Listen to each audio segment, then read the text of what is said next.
Okay, good morning, good afternoon, good evening, wherever you are. Sorry for some tuning in of my PowerPoint presentation, but I hope that you can see it now. I changed the appearance, but we are the same ones. Victor, Italy with Italians. So today we will talk about the age of Augustus. If you remember, the last time we left you with the rise of Augustus to power, and so now I want to talk about the age of Augustus as the first emperor. Some things I will tell you are referred to other emperors, and others are referred to the age of the Republic. We will talk about, first of all, in the first half of the presentation, I will talk about how Octavian shaped the empire, how he set the foundations for the functioning of the empire. And in the second part, I will bring you to some places in Italy, some museums where we can see some works of art which are just fantastic, and I will talk about the relationship the Romans have with art in general, and how the Roman art was influenced by the Greek art, so that many works you can see here in Italy are works of art that were either imported from Greece or copied from Greece. Okay, so let's start right now. I want to talk about first of all what's going on. As usual, you know, we have 5 minutes of talk about what's going on. Not many pictures. I just want to show you where we are at. Right now we are in the middle of the vaccination program for the elders. Okay, so for instance, my mother got a shot early this week, and she will have another shot in 21 days. And so as in other countries, we can see that this is going quite well, because the rate of the contagion among elders is decreasing. Also, we have already vaccinated people who work in the hospitals, in the health system, and slowly we will go decreasing the age of the people who get the shot. So we are quite confident. There is still a goal set by the Italy and the European Union as a whole to have 70% of the people vaccinated by the end of August, and we hope so. We very much hope so here at Vitor, because we are starting up our operations back on September 1st, and we really hope that by that time we will all be vaccinated, and also our guests will be vaccinated, and so they will be able to move around the territory with or without us in full safety. Okay, so that's the goal. In the meantime, we are having some problems with vaccines. We do have 3 vaccines right now. It's the Pfizer, the Moderna, and the AstraZeneca. Well, the AstraZeneca has been suspended for a few days because there has been some tragic deaths of people who had been just shot, had been just vaccinated, and but just today vaccinations are starting again, also because unfortunately the EU leans on the vaccines from AstraZeneca too much more than Pfizer or much more than Moderna, and so we have to go on.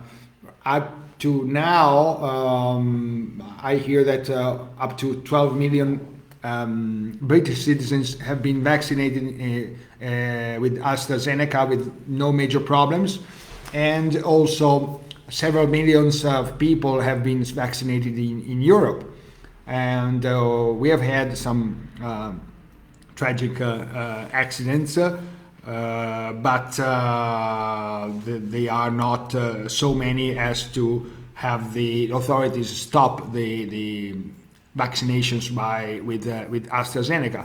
I will probably get a shot with AstraZeneca. I am 57, and so I am entitled to get AstraZeneca, because Pfizer and Moderna go to elder people, and also for the second shot. The Johnson & Johnson vaccine is coming in. This is the easiest one to get because it's only one shot, and we look forward to it. Right now, I think that it's in full production in the States, and I hope that we will get it very soon. I also hear today that from the States there's a plan to reopen the circulation, the transfers from the States and back by the end of May. President Biden just said that yesterday, and we obviously hope so. Notwithstanding that, we are very precautious, and we have decided, we're careful. We have decided to postpone the beginning of our activities and the beginning of our tours to stick with our original timetable, which set the beginning of the tours on September 1st. So.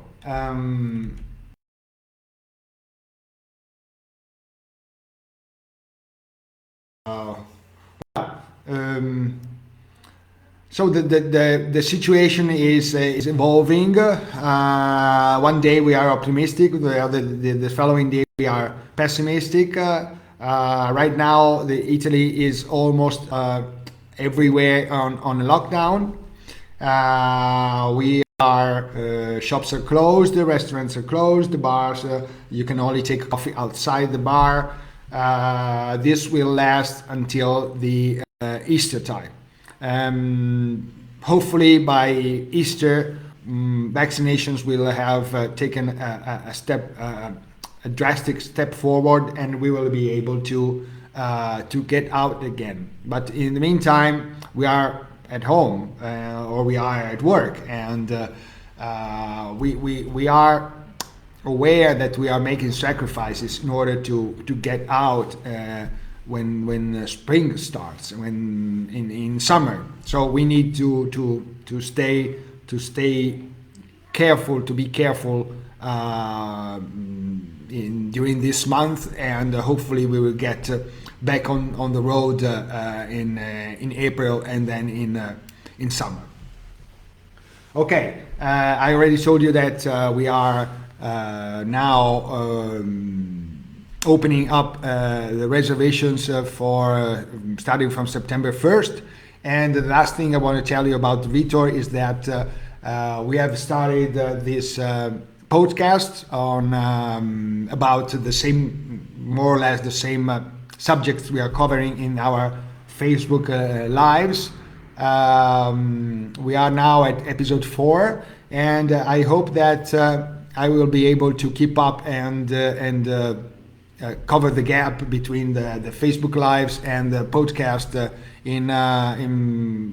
within the end of April. So in May, I think that the two the Facebook live and the podcast we go hand by hand. So we will talk about present the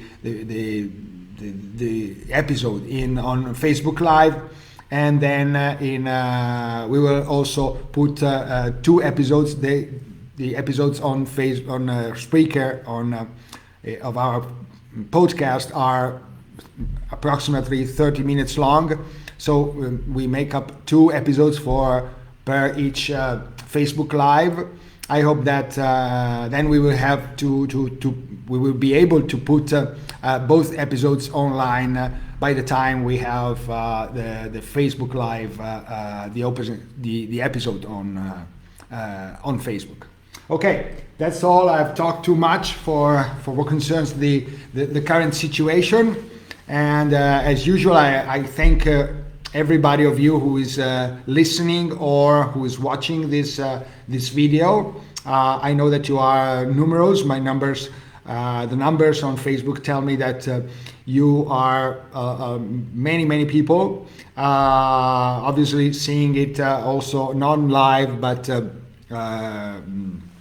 some hours later, some days later. I see that some people see it some days later, and well, thank you very much for following us and for your attention.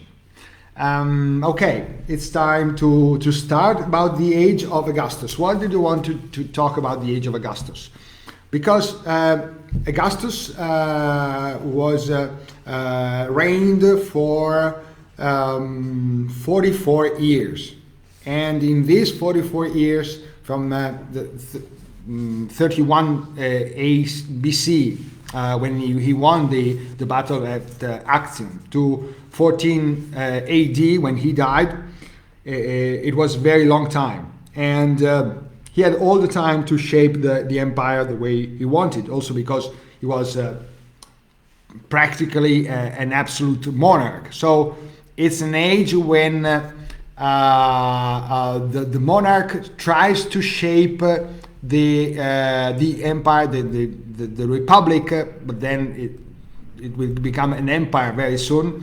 The people and the territories under him, according to his view of life, his view of the world, and so he can do it because he has absolute power. He has absolute control on the institution of the republic, which is only formally still a republic. And his how can I say, his print, his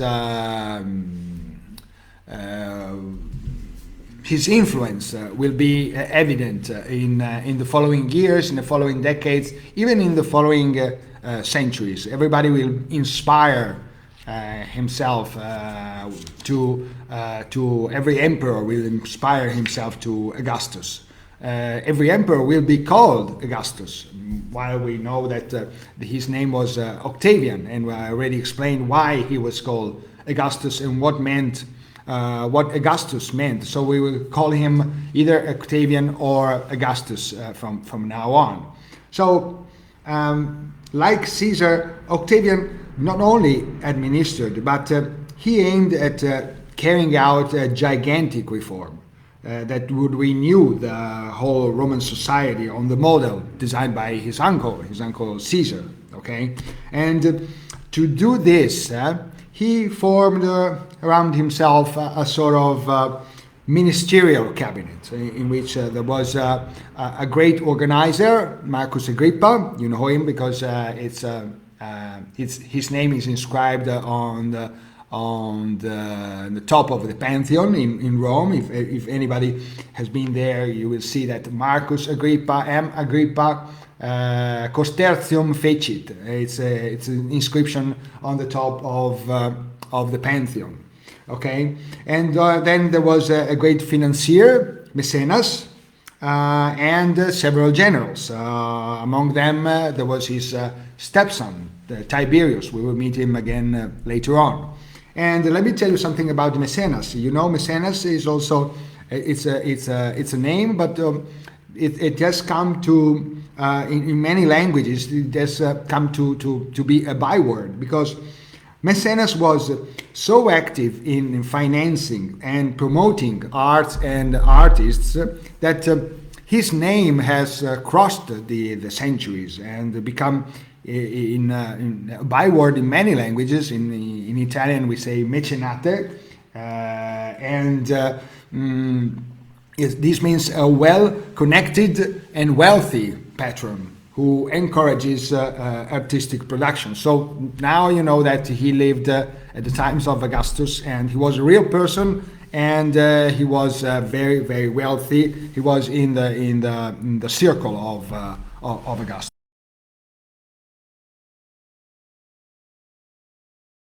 Here are the three guys. On the left we see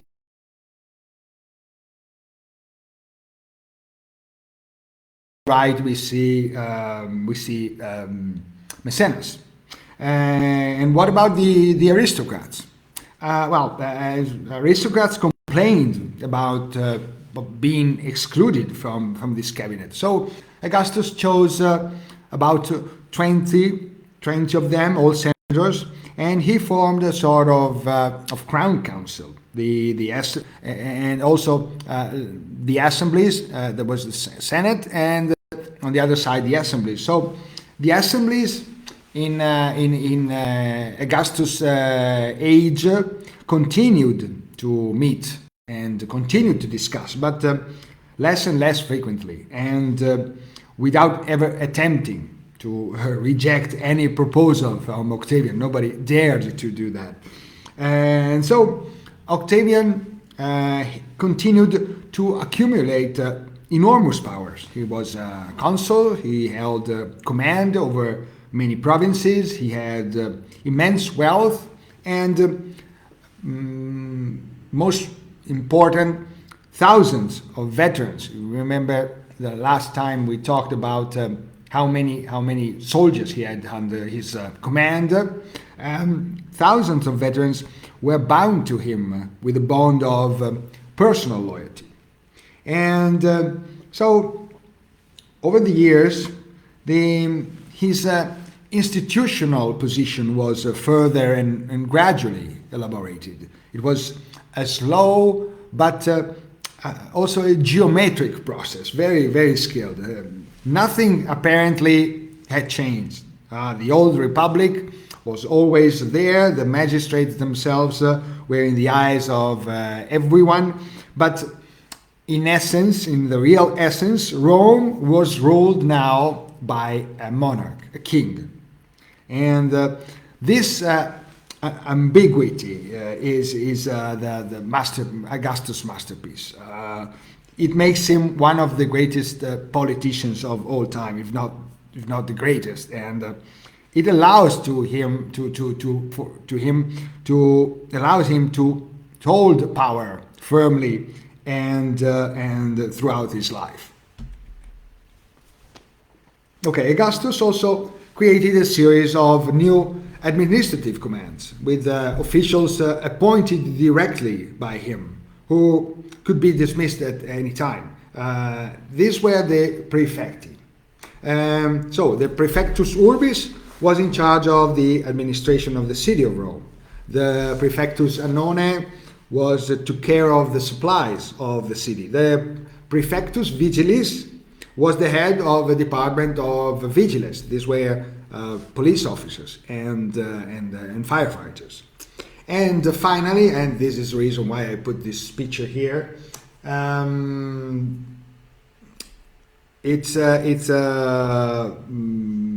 we have the Praetorians. The Praefectus Praetori leads the Praetorium. The Praetorium is the emperor's personal guard, okay? Composed of special soldiers called Praetorians. We will see how they play a decisive role in the history of the empire.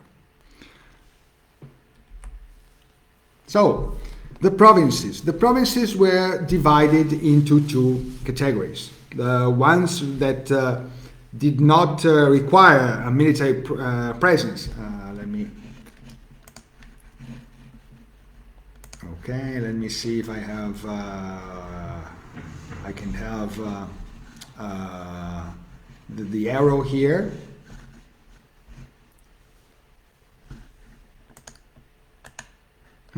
No. Okay. Let's go on. And okay, the ones that did not require a military presence, which were firmly subject to Roman control, and they were pacified. These were administered by the Senate, okay? Or here you can see it in the whiter color is they are called the Provincia del Popolo, people's provinces, or senatorial provinces. This, for instance, you see Sicily, Numidia, Cyrenaica, Achaia, Macedonia. These are senatorial, okay? These are the provinces where Romanization is well ahead. And the border provinces, or the borders which have not been pacified yet, okay, which require the stable presence of one or more legions. These were put under the direct control of the emperor. So so here they are called le province, the Provincia del Principe, the imperial provinces. Okay, so you see, for instance, Egypt, Syria, Judea, Tarraconense and Lusitania in Spain, Aquitania, Germania, Belgica. These are imperial because there are legions there. Okay, and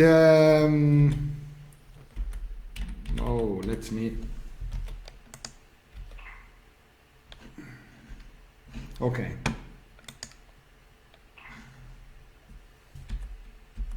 Seems is working not so good, not so right. Okay, so back to the army.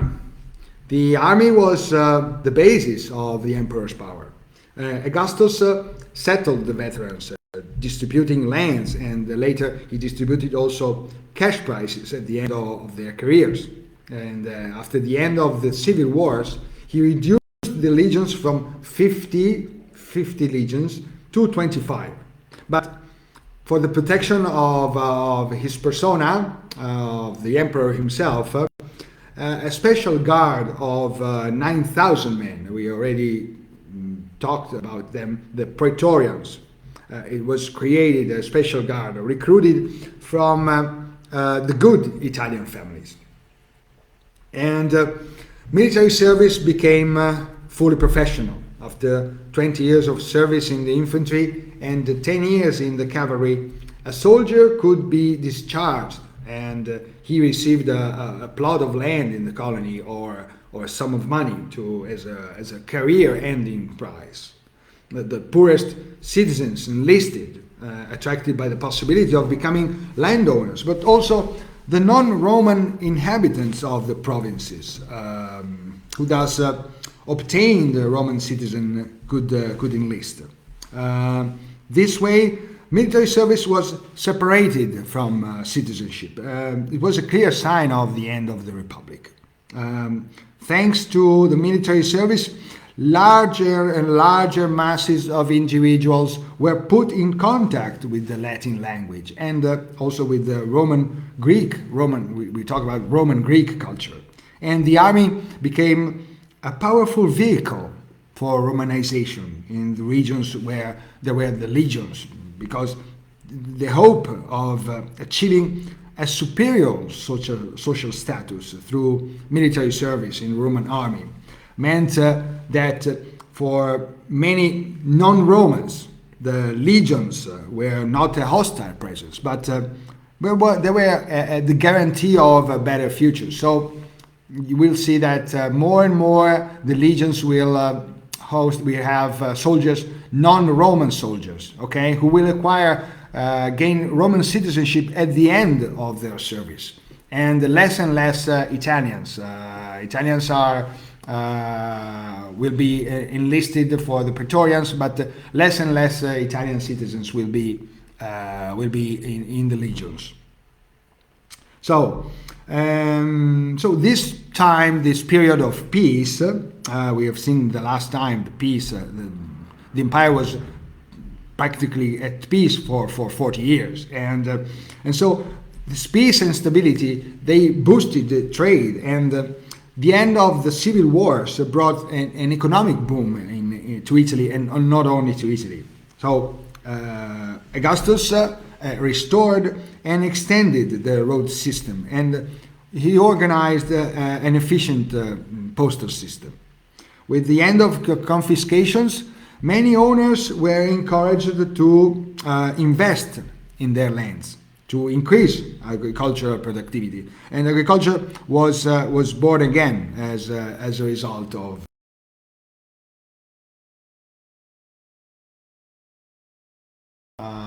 If everything is all right. Okay, I see that everything is all right. Good.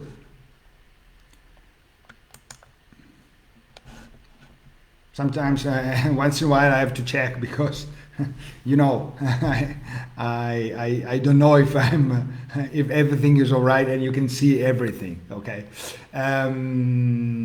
so.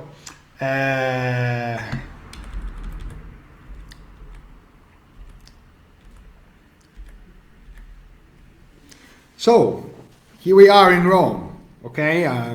This is a map of the Imperial Forum, okay? So, thanks to the availability of great riches, Augustus and his family and collaborators financed the construction of a great number of public works of various kinds. So, thanks to Augustus, and to even local benefactors in all around the empire, who were in search of looking for fame. Okay, monuments and public buildings rose everywhere in Italy and in the provinces. Arches, monumental access gates, aqueducts, arcade streets, city walls, baths, theaters, amphitheaters. Okay. So, just a view at this map here. You see this is the way. I hope you can see my. Okay, here it is. Good. Laser pointer is back. Okay. Here you have the altar of the motherland. Here is Piazza Venezia, the Trajan's column. So this is the Forum, Trajan's Forum, and here this is the way you walk from Piazza Venezia. You walk to the Colosseum, okay? And here you see the Forum. Okay, this is the old Roman Forum, the Republican Forum as we call it. Okay, this is the Caesar's Forum. We already talked about the Caesar's Forum, the forum that Caesar built to celebrate himself, okay? And beside that, we have the Forum of Augustus, okay? So, the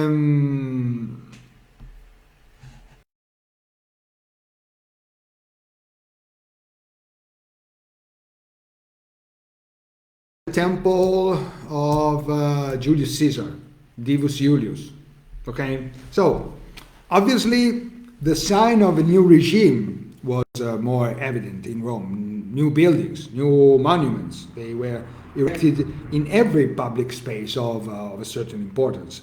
This had to be the tangible testimony of the power and the generosity of Octavianus Augustus and his range of relatives and acquaintances. So, in the Roman Forum, the symbolic center of the ancient republic, it was, various buildings were erected to mark the centrality of the gens Iulia, the emperor's family in the state. The temple dedicated to Divus Iulius, that is to Caesar deified. Now Caesar is no more man, he is a god, okay, and he is worshipped in the Roman Forum. Then the new Curia, called Iulia, already begun by Caesar, the columns for the victories against Sextus Pompey, you remember, the head of the pirates, and at Actium, and an arch for a presumed victory, which was not real.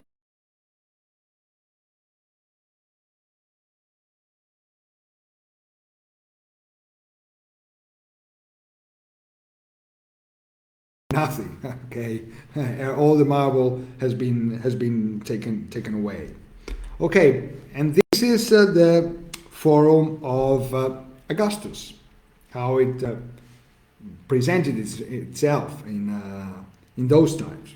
So, if you remember, next to the ancient Roman Forum and the Forum built by Caesar, Augustus erected his own forum. The squares, the buildings, the structures of the traditional forum were not adequate now anymore for a city of almost 1 million of those times. So Augustus expanded Caesar's design. He flattened the hill Quirinale. You see here we have the hill Quirinale, and he flattened them to build his own temple.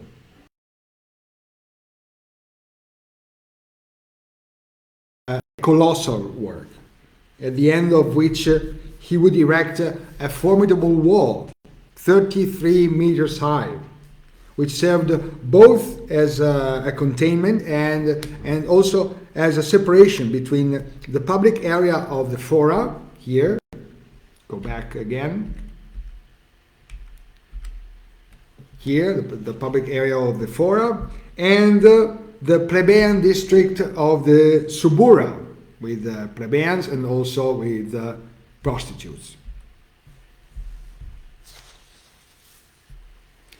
So,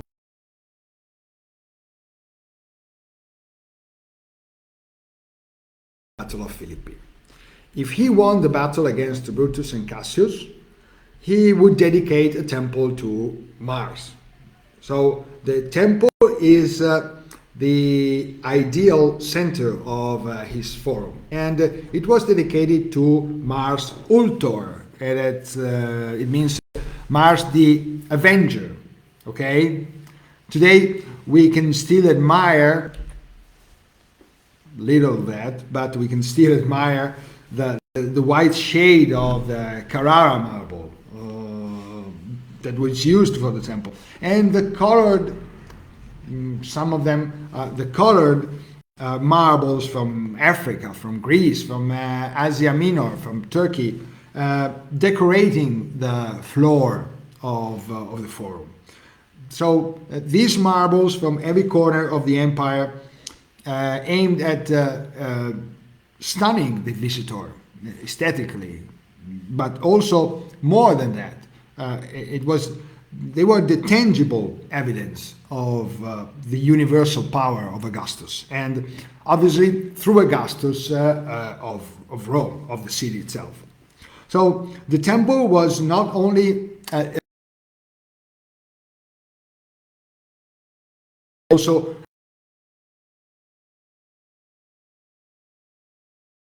Caesar's sword was there, and also the Roman insignia that Consul Crassus had lost against the Parthians in 53 BC, and that had been recovered by Octavian. Okay, and here we are in a square room next to the temple. A colossal statue of Augustus was placed. Now only the footprints of the feet remain, but we can see that it was 7 times the normal size of men. We can confront the statue with the men here, and trials and meetings were held in the forum and inside the Basilica Julia, and their arcades provided shelter for commercial activities. And also on the Palatine Hill, for the victory of Axios, Octavian had a temple dedicated to Apollo, built next to his palace. Thus, he emphasized his connection with Apollo. He was already connected with Mars, his gens was connected with Venus, and now he was connected with Apollo, the god of victory and harmonious pacification. And next to the temple of Apollo, there were 2 libraries, one Greek and one Latin. And so the buildings will be on the Palatine Hill, will be in the nucleus of future imperial palaces. And in fact, think about it. Palace comes from palatium. Palatium comes from Palatinum. Palatino is the Palatine Hill. So, palace, the name palace, palazzo, derives from a place, the Palatine Hill in Rome. So, beside Augustus, a new bridge on the river Tevere, 2 new aqueducts, and the first public baths, great public baths in Rome, were commissioned by the faithful friend of Augustus' faithful friend, Marcus Agrippa, who also had the Pantheon built. The Pantheon, you know, it means the temple for all gods, but which we can still admire today. But I'm not commenting it today. I'm not presenting it today because the present look of the temple is not the one which has been built by Marcus Agrippa, because it was destroyed to the ground at the times of the Emperor Hadrian, who rebuilt it. But we are already in the 2nd century AD, so we will talk about it when we are back on when we talk about Hadrian. Okay, so at the end of it, Carrara marble, white marble, and also other marbles were used almost everywhere, very widely. And in fact, Augustus once said, he boasted, "I have received a Rome of bricks, I will leave a Rome of marble." Everything aimed at highlighting Augustus' respect for the most genuine Roman tradition and the religion of the patres, the ancestors. Augustus wanted the buildings he built or the works of art he commissioned to be the tangible representation of the return to the authentic Roman spirit, sober and moderate. Well, this is not so sober, but okay, I put it here and I now explain why. The works of art of the Augustan age are opposed to the overabundant passions and emotions of Hellenistic art. The style of Augustus must express the return to order after the moral disorders of civil wars. For this reason, they are inspired by the Greek art of the classical age, that's the 5th century, the highest and most noble times of the Greek culture. And this is a representation. It's a Polycleto Doriforo, okay? The one who brings the torch. And this is a Roman copy of the 450 BC. Okay, so we are in full classical age. And however, just because the return to tradition is directed from above, today Augustan art can appear elegant, but also cold and detached, and we'll see what I mean later on.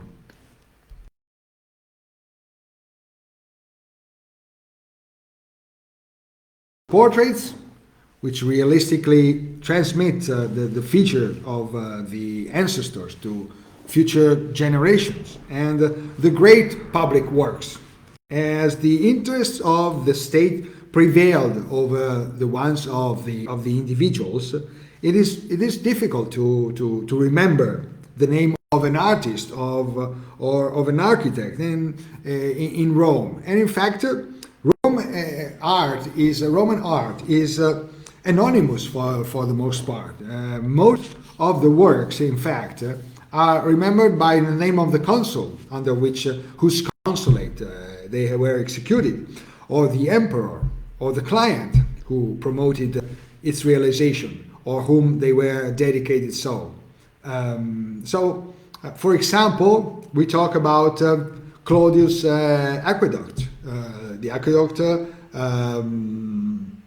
the Emperor Claudius. We talk about the Flavius Amphitheater, was built under the Emperor Flavius Vespasian. Okay, and we talk about Maècenas Basilica. We talk about Caracalla's baths.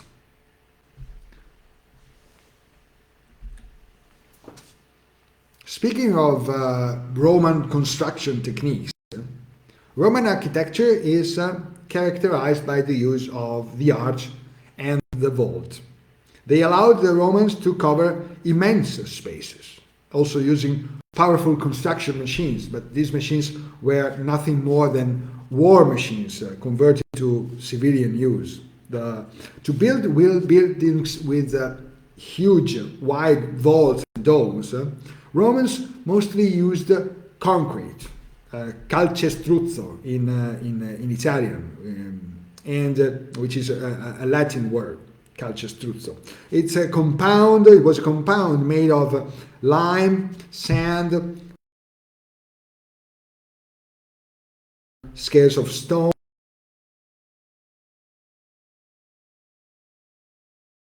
full bricks to make the cover. And this material, after a slow evaporation of water and following chemical reactions, turns into blocks with the same consistency and resistance of the stone.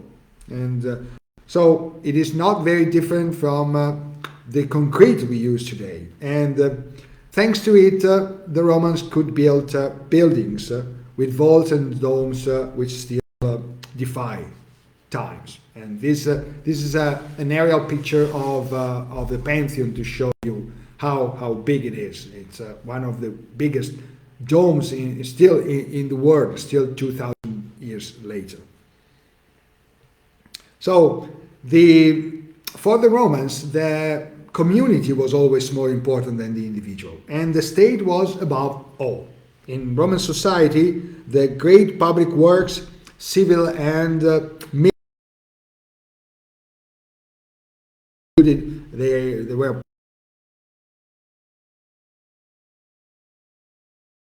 various buildings of collective interest, such as archives, warehouses, markets, thermal baths, basilicas.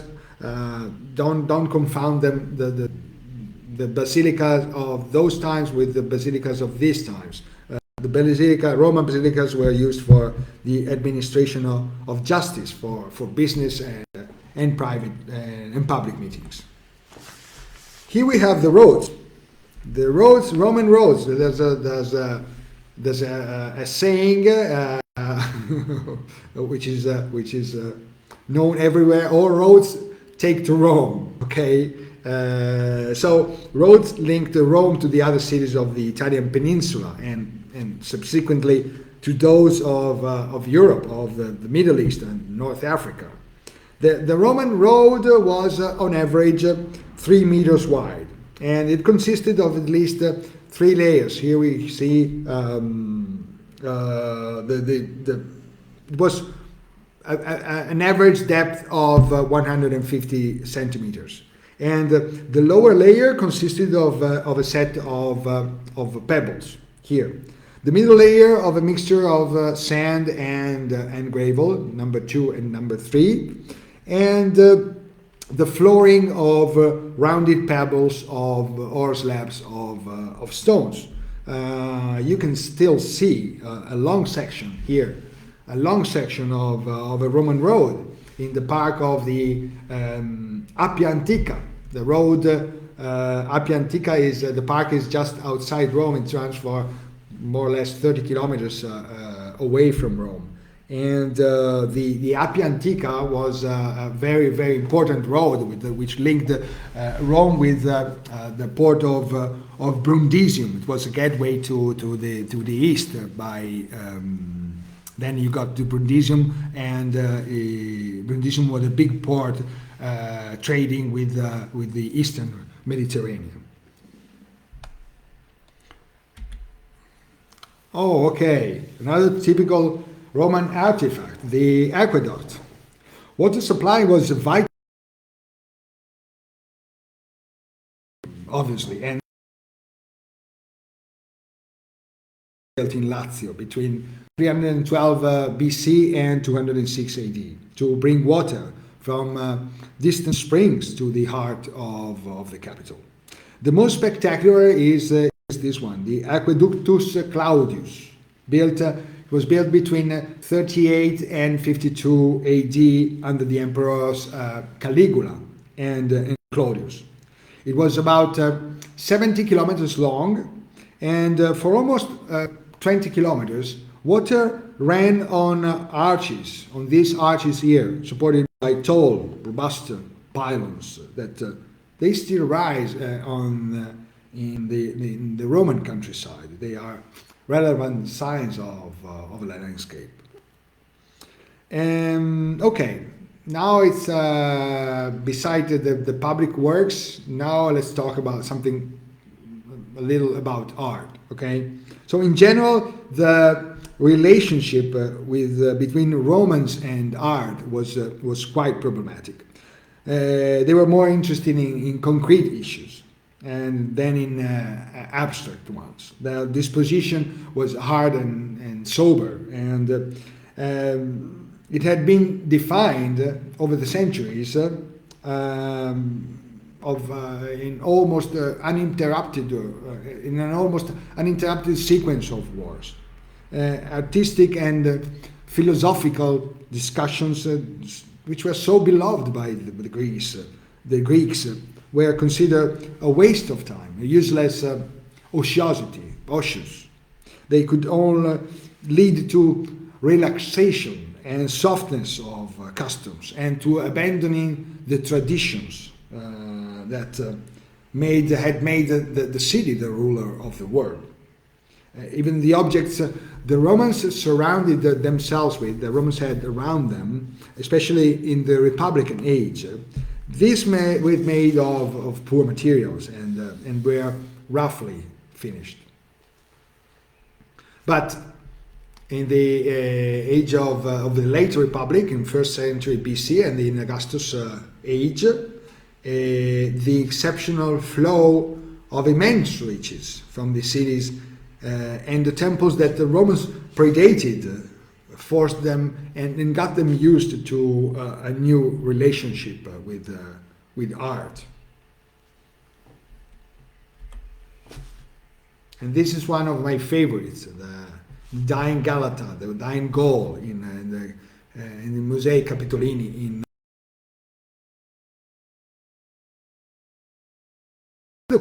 the conquest of southern Italy. Precious metals and money flowed into Rome from several cities.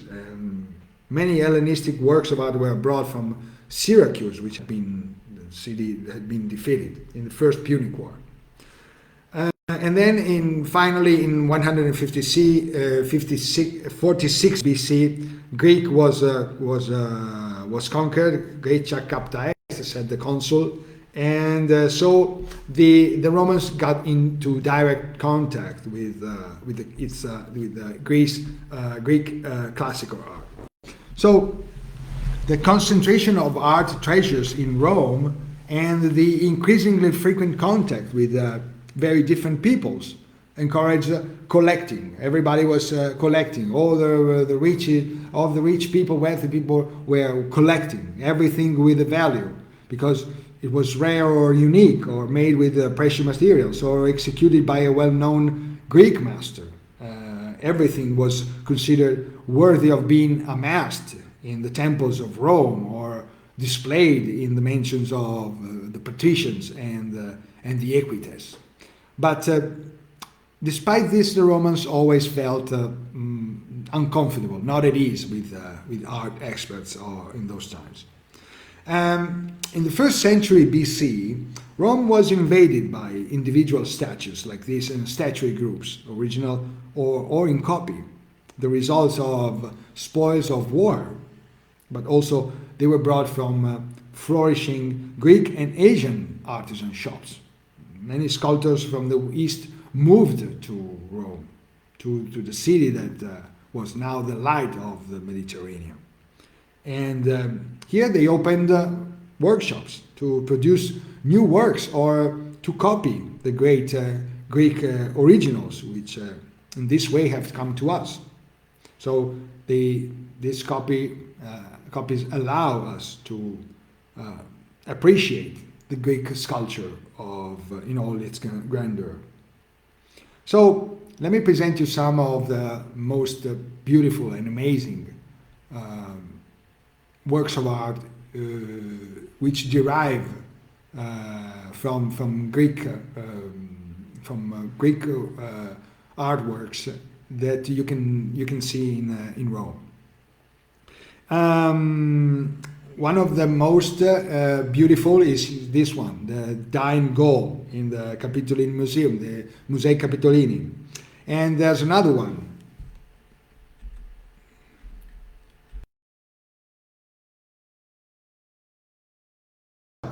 This is at the National Roman Museum, Museo Nazionale Romano in Rome again.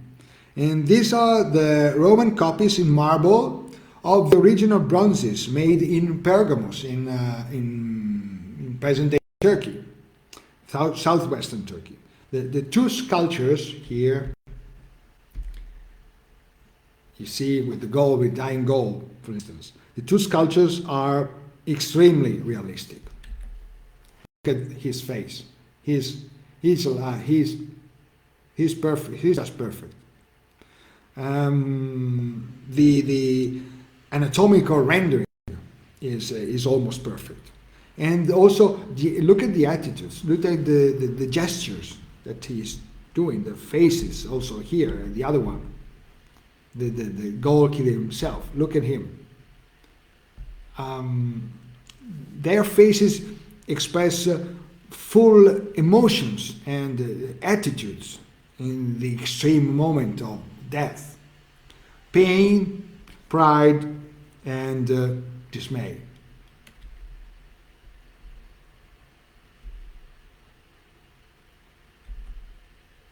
Remember, this is at the Capitoline Museum, Musei Capitolini, on top of, beside the Campidoglio, beside the altar of the motherland, and this is at Museo Nazionale Romano in Rome. Well, inside the Vatican Museum, so we can see another masterpiece. This time is from Rhodes. Okay, so remember, these are groups made in marble from, these are copies from, this is a copy in marble, okay? This time from Rhodes, the group of the Laukorne, which illustrates one of the most emotional chapters of the mythical War of Troy. So the figure in the center is Laukorne. Laukorne, the Trojan priest of Apollo. He had tried to prevent the wooden horse, you remember, built by the Achaeans and abandoned in front of the city, from being introduced to the city, within the city walls. And the goddess, according to the legend, the goddess Athena, she was eager to carry out the destruction of the hated city. She had two snakes here. You see snakes? She had two snakes come out of the waves of the sea and assault the priest's two sons and the father who rushed to their aid. Laukorne is caught in the moment of the greatest muscle tension, with the suffering, distressed. He is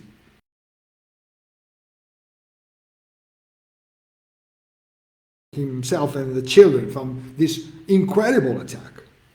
And the coils of the reptiles fasten the three bodies in the same tragic death, which unifies the group of the three statues. This exceptional statue was found in 1506 among the ruins of Titus Bath in Rome. And It greatly impressed and influenced Renaissance artists, especially Michelangelo, who called it an art portent. However, this is probably a copy dating back to the age of Tiberius, so a few years after the emperor after Augustus, so a few years after Augustus. But the original is probably from the second century BC, from Rhodes. And let me tell you the truth, I have seen it countless times, but every time I get emotional for the design, for the perfection of the anatomy, for the ability of the artist in carving and polishing the Laukorne. But the artwork that most inspired the art, Belvedere Torso. It is so called because it has long resided in a courtyard of the Belvedere. Now we are inside the Vatican museums. The Belvedere Torso is a 1st century BC marble copy of an older bronze, perhaps from the 2nd century BC. And the author was a Greek. The author was Apollonius of Athens on the pedestal you can see here. Apollonius, work of Apollonius, son of Nestor, Athenian. So, imposing, magnificent, mighty, the Torso del Belvedere, the Belvedere Torso, the magnificent of the muscles. Look at that. It's shaped masterfully, swollen in the folds under the skin. The features are worthy of a modern bodybuilder. He looks like a bodybuilder. So scholars have debated furiously over the identification of the subject.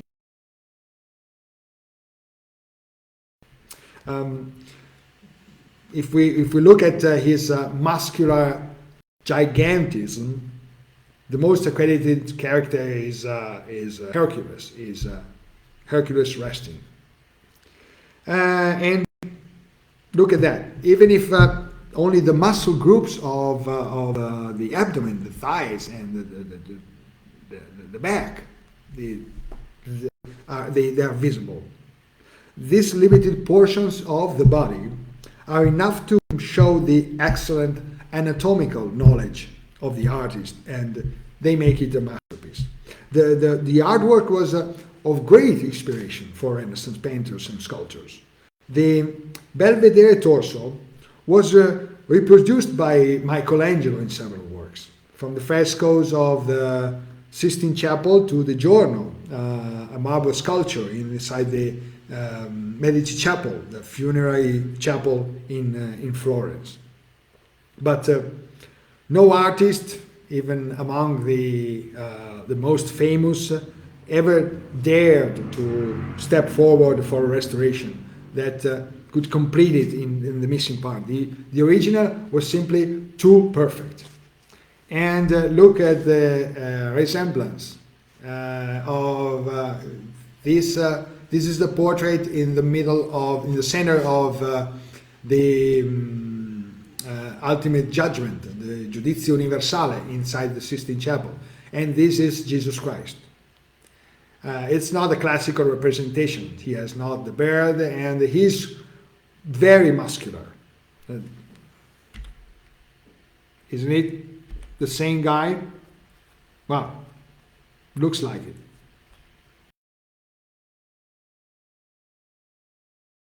Most stunning example, we have talked about marble copies of original bronzes, but we have original bronzes also. And the most stunning example of the skills of the great Greek masters in the original are the two bronze sculptures currently on display at the Museo Nazionale di Reggio Calabria in the south, in Calabria. These are called the Bronzes of Riyache, Bronzi di Riyache. And they were found in 1972 off the coast near the town of Riyache in the Ionian Sea. Probably they are the victims of a shipwreck of a Roman ship transporting them to Rome after the sacking of a Greek city. The two bronzes depict two young men with curled hair and beards. They are probably two warriors, but their shields and weapons have not been found yet in the sea. They have wide shoulders, erect torso. Their feet rests firmly on the ground. Their anatomy is just perfect. Their workmanship is truly detailed and refined. Both bronzes have eyes in ivory stone. Lips and nipples are made of red copper.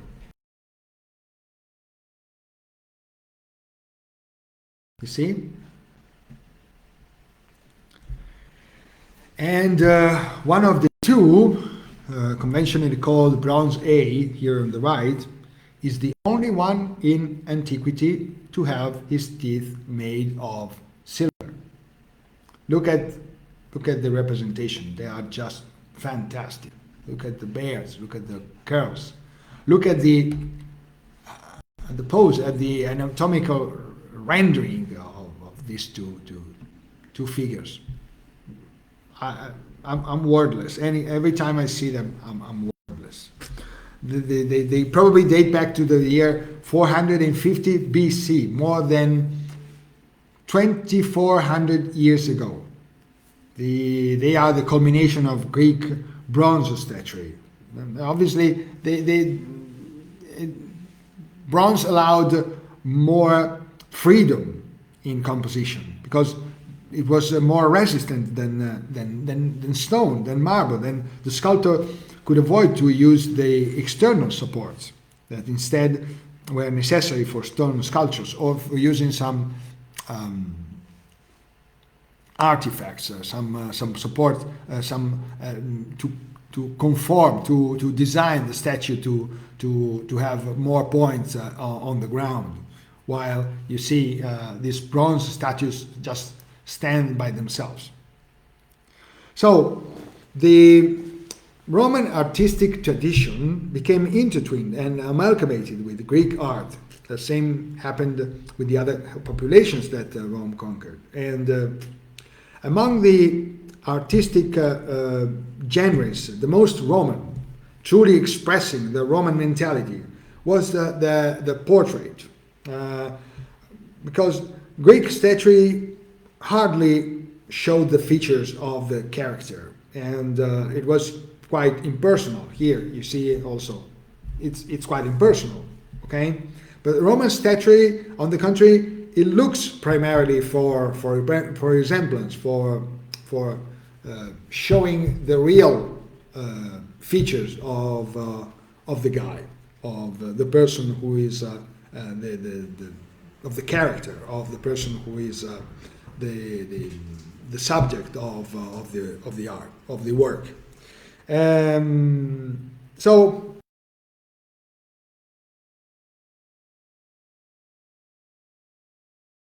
here we can see these characteristics of perfect resemblance in a manly portrait of Republican age. This is a patrician of the Republican age. He is at the Museo Torlonia in Rome. This portrait shows an old Roman patrician. The nose is strong and gibbous, the hair is sparse, the eyes are tired, the skin of the cheeks hangs from pronounced cheekbones and deep wrinkles across his face. He has a severe and burnt appearance, but very, very, very realistic. On the contrary, the style of official portraits, you know him, by now you know him, is this is Octavian Augustus. So the style was closer to the Greek statuary. The most important, this is the Augustus of Augusto di Primaporta, Augustus of Primaporta. You can see him in the Vatican museums. It was found in the villa of Livia, Augustus' wife, in Primaporta. That's why it's called there. It's a marble copy of an original bronze, and it was originally painted in bright colors. Its attitude takes us back to the words of the great Polycletus. You saw it before. But Augustus, the emperor who is a protector of morality, cannot be shown as a naked hero, so or a warrior. So the body of the princeps is covered with an armor, but adherent to show, to reveal the anatomical design of the torso. And so here we see the most important man of the empire, motionless with his right arm raised in a solemn gesture of command. The emperor's face has been modified to make him serene and idealized. You can be sure that he rules the empire firmly and justly. So the figure of Augustus is almost deified like his uncle, Caesar. His feet are bare as those of the statues of gods. While Eros writes at the bottom here, writes a dolphin. He alludes to Venus and the gens Julia, the emperor's family. Because the goddess of love, Venus, was considered the mythical progenitor of the gens Julia. And on the armor here you can see the Parthian king Phraates returning the Roman insignia to a victorious general. Okay, back to politics. In general, Augustus wanted to present himself not only as a restorer of the Res Publica, but also as the one who brought the ancient values of Roman traditions back to life, the values which had been forgotten in the civil wars. The civil wars were marked for a love for luxury, for power. So only the return to the virtue of the ancients, simplicity, sobriety, order, submission of the individual to the needs of the family and of the state, respect for the gods, for the traditions. Only this could have restored the state itself. Thus, Augustus had the assemblies vote a series of laws by which he wanted to determine the private choices of his citizens. He targeted especially women. At the time of the civil wars, they had often played an important role in the cities, in the political life of Rome, with their sentimental and their sexual also relationship. Now, all of a sudden, adultery became a crime. Augustus even went so far as to limit the women's robes by law. And other laws aimed at encouraging marriages and births also.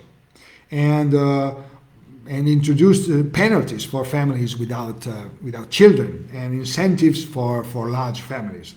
This was also aimed at replenishing the army after the civil wars, and Mussolini also. So it will be a civic duty to have children. And Mussolini, the fascist dictator, will follow on Augustus' footsteps 1,900 years later.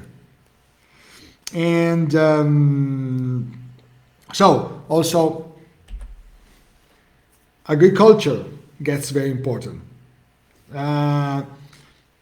To Augustus, the power of Rome was farmers, and the crisis of small farmers had caused the crisis of the Republic. So he indicates agriculture as the primary activity. And the works of art of his period, and this is the Arapacis, indicate agriculture as the basis of a honest life and of wealth. And so you see here, it's a pastoral landscape, and it's a celebration of agriculture on the altar of the peace in the main altar of Augustus' age in Rome. This parade of this tale was Augustus' plan. It was of moral restoration.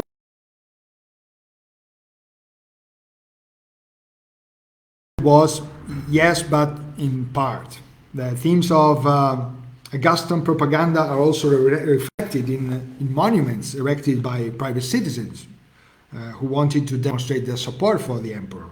But and other authors, famous authors, Horace, Virgil, Livy, shared aspired to the return to ancient Roman values.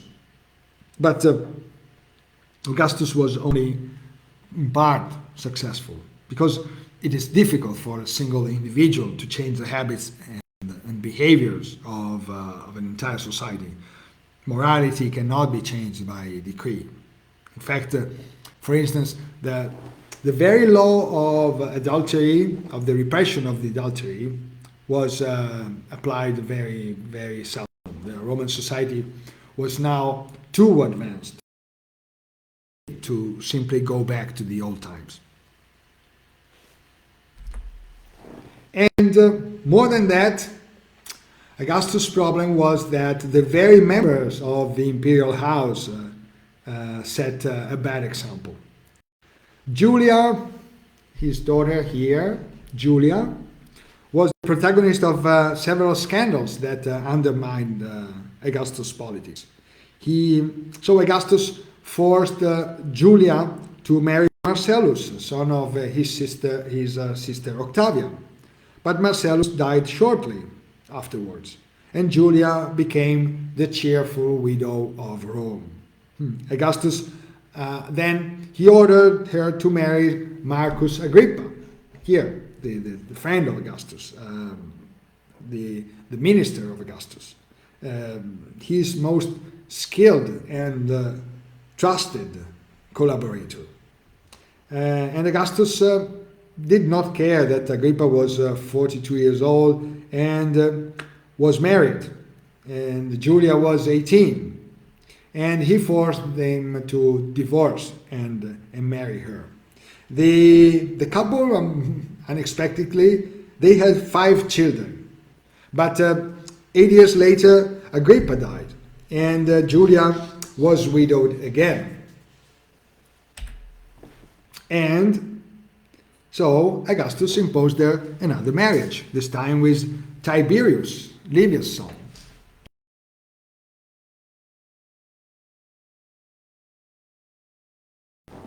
The brother of Drusus. And in Tiberius, now Augustus saw the possible regent of the empire, until Julius' sons, Gaius and Lucius, were of age to become his heirs. Tiberius was already married, he too, namely to Agrippa's daughter, Vipsania, and he was married happily. But Augustus imposed him a divorce, to him again. Julia rebelled against this unfortunate marriage and betrayed her husband with even more lovers. Tiberius always disagreed with Julia, and he could no longer bear her and the scandals, and he retired in the island of Rhodes and stayed there for 7 years. And in 2 BC, the scandal broke out. And Augustus himself showed up in the Senate and announced his decisions. According to his very law, the law on the adultery, his adulterous daughter would divorce her husband Tiberius and would be imprisoned. and she died in exile in 14 BC, AD. But meanwhile, Gaius and Lucius has died, one of typhus, the other at war, and Augustus had no sons, and therefore, what about the succession? How could be solved? There was a problem of succession, and one after the other, the possible candidates had died from illness or in accidents of various kinds. Drusus, Marcellus, Gaius, Lucius. So the choice was narrower and narrower. And in theory, Augustus could not even legitimately have a successor because he was not a king, but in theory he was a magistrate. There was not an office of the emperor yet, but nobody could oppose him. And eventually, the choice fell on his stepson, Tiberius. Tiberius had long been one of the most important figures in the family. He had led many campaigns in Germania and Pannonia. It was him that Augustus had chosen to marry his daughter Julia.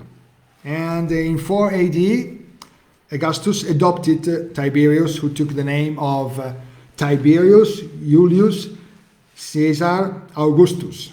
And he received from the Senate the powers of emperor and of tribune, which were the basis of the powers of the legitimate power of Augustus himself. Now, we are at the end of the story. 10 years later, 14 AD, in Nola, near Naples, Augustus is recovering from bronchitis, and he feels that he is nearing the end of his long life. And, for the Romans, the way to die was the synthesis of life itself, the last chapters, the last figures, the last words, last gestures. This was the key to reading the previous chapters. So Augustus called Livia and he greeted her. Then he called friends and he asked if they believed that he had interpreted well the farce of life until the last stage. And as they hesitated to answer, the emperor, dying, answered to himself, "For I have been a good actor. Grant me your applause, and altogether leave me with joy."